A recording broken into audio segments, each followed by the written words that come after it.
see too often. Yeah, he made it out to the previous SmashCon, I think. Yeah, he comes out a bit more than some of the others, right. the other West Coast Yeah, players. and has been like a pillar of the scene for a long time too. Used to be one of the main TOs of like the SNOSO tournament series, along with Wookie, doing those big tournaments out west.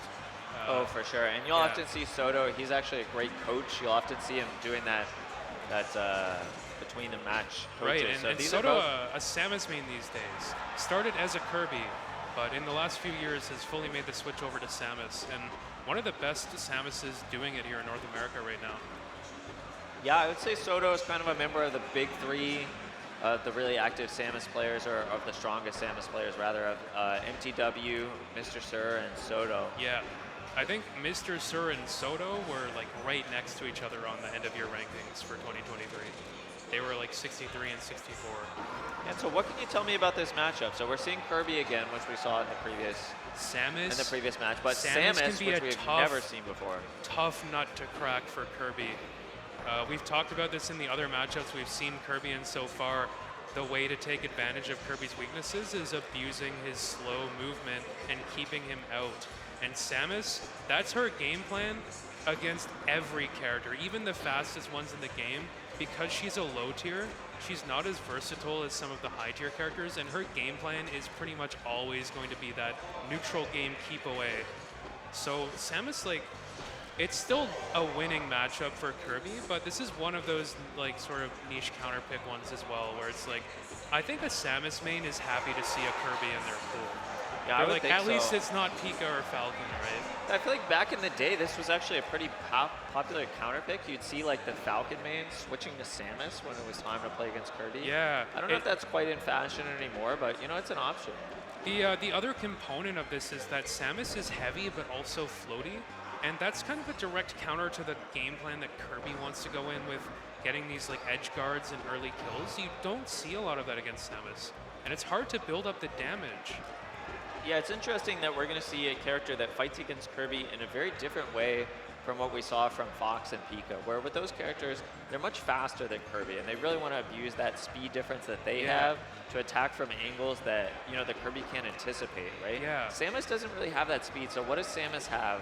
Well, Samus, like I was just saying, like Fox, if you get hit by Kirby's up tilt, you're like, oh no, I just lost my stock. Yeah, you get up tilted. Pikachu, it's like, okay, I'm probably fine, but I'm about to take like 70 damage, and that's not good. Yeah. Samus, you could just get out of there after 2 hits. Kirby has to win neutral so many times to take the stocks, unless you catch her without her jump and you get like a train of back airs or something. There's like the occasional punish that you can do to blow up Samus. Ooh, that for sure. falling fair, really creative. The flamethrower, that forward air into forward smash, the classic Samus confirm, and this could be huge. Almost a 3-hit combo from Samus. Samus is fair, kind of one of the weirdest moves in the game, I would say. Samus is just a weird character in general. In 64, a game that people think of as being so combo heavy, Samus is like the anti-meta character where you're not comboing her and she's not comboing you.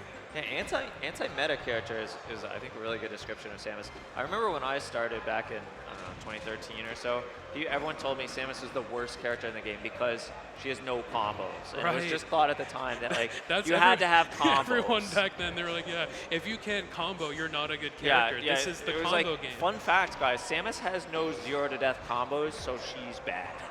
That was the big insight, people. It turns out we were wrong. We were wrong. It's broad consensus these days that of the low tier cast, Samus is probably the best one.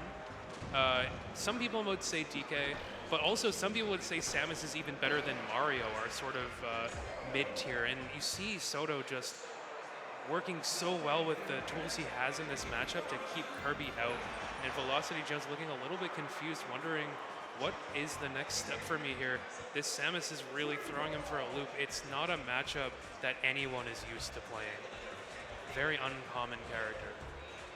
Yeah, and you can see, you know, the people weren't completely wrong when they were talking about Samus's lack of combos, but what Samus does have is those platform traps. That down air that Samus has is so incredibly strong, just slams you right down into the platform, and then he can tech chase. This is Link. Yeah, so this was, I was curious about the character choice about SOTO. SOTO, you just never know which character he's gonna go. I saw him playing a lot of Link in friendlies, And it seems like he's ready to bust it out in tournament. And we did talk about this earlier in the set.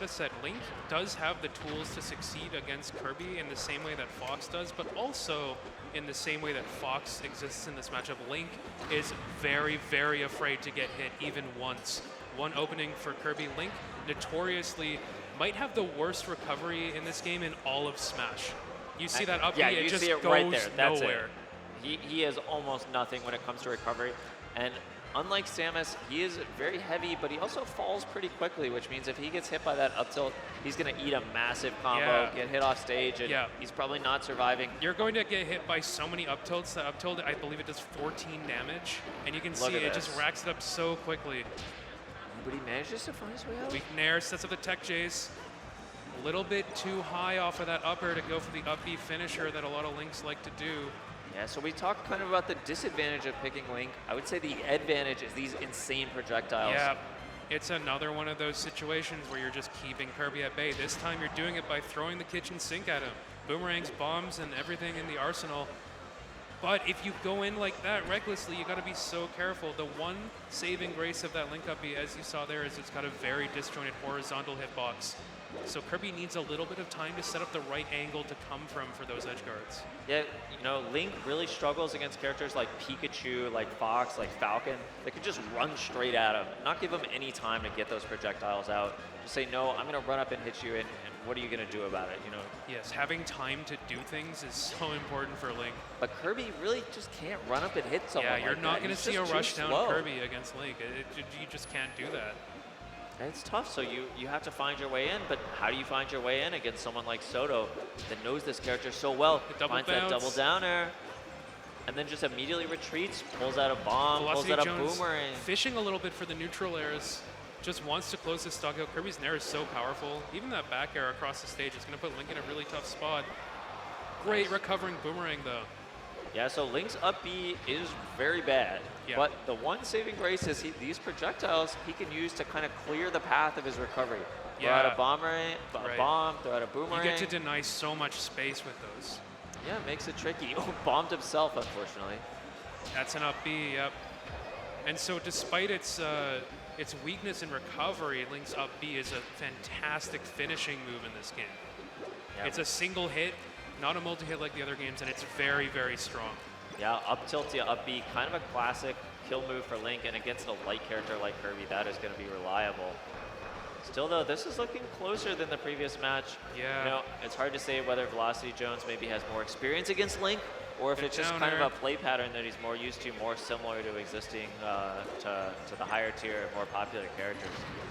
But Velocity Jones, he's a bit of an edge to this game. SOTO looking to cut that though, keeping it out at bay with that sword. Nice. He gets hit by his own bomb. Oh no, it's not looking good for the Link. It's definitely feeling like we're headed towards a game 3 here if Velocity can finish this edge guard out, but the Link downer, that hitbox is so massive. Able to afford SOTO a second lease on life here. What's he going to be able to do with this? Velocity Jones puts himself on the low edge, and the Link forward tilt, it reaches so far down, and it's so powerful. Yeah, it's hard enough to hit Link as Kirby. Then when you're in the corner, you have to somehow get out of the corner against a bunch of projectiles. That is tough. Now the shoes on the other foot. Link, SOTO trying to jump out of the corner, gets punished with a Nair.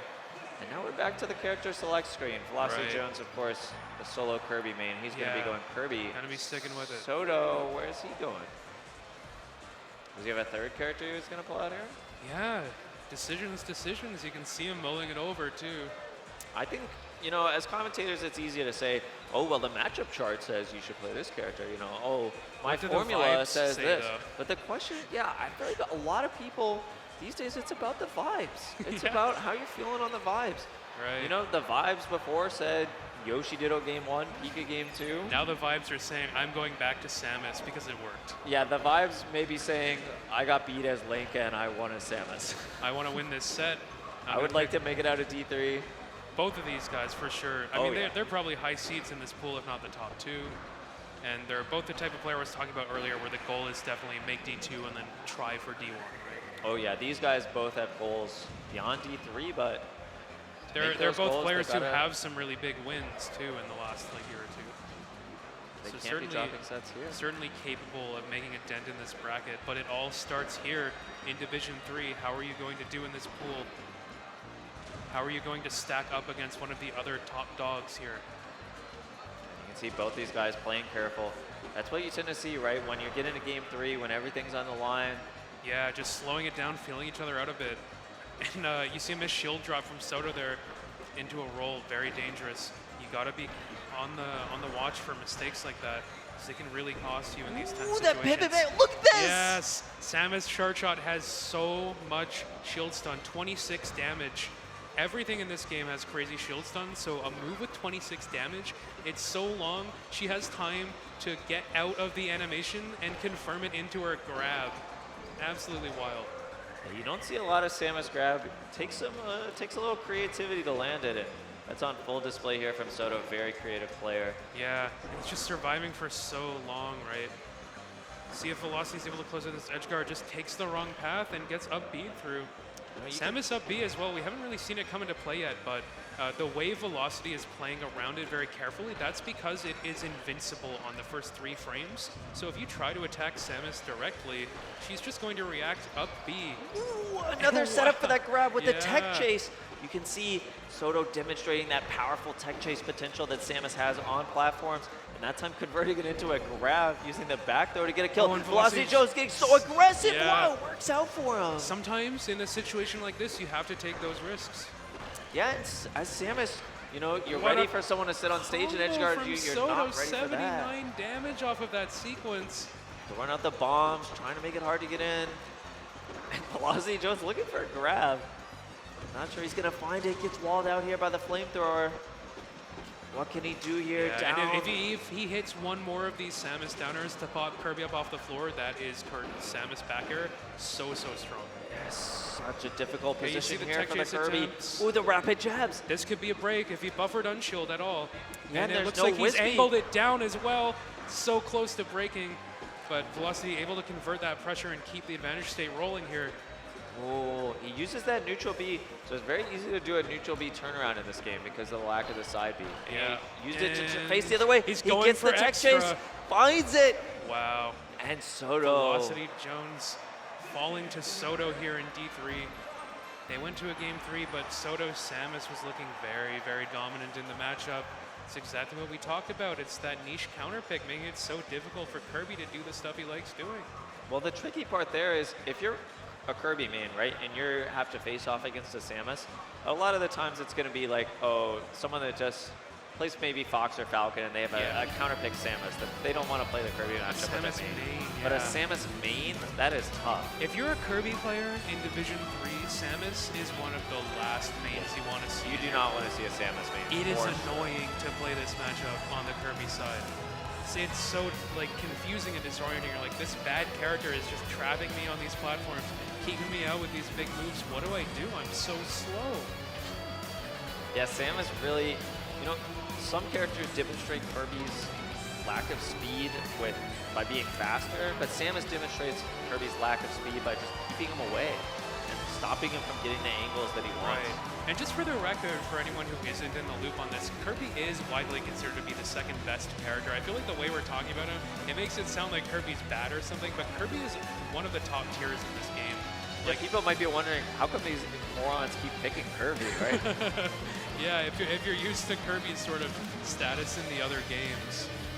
But no, Kirby here is a very strong character, has some of the most absolutely wild hitboxes in the game, that very famous up tilt, of course. Oh yeah, everyone's seen that gif. Yeah, it's like as long as 3.5 Kirby's, and it only lasts a third of a second, so it's impossible to whiff punish.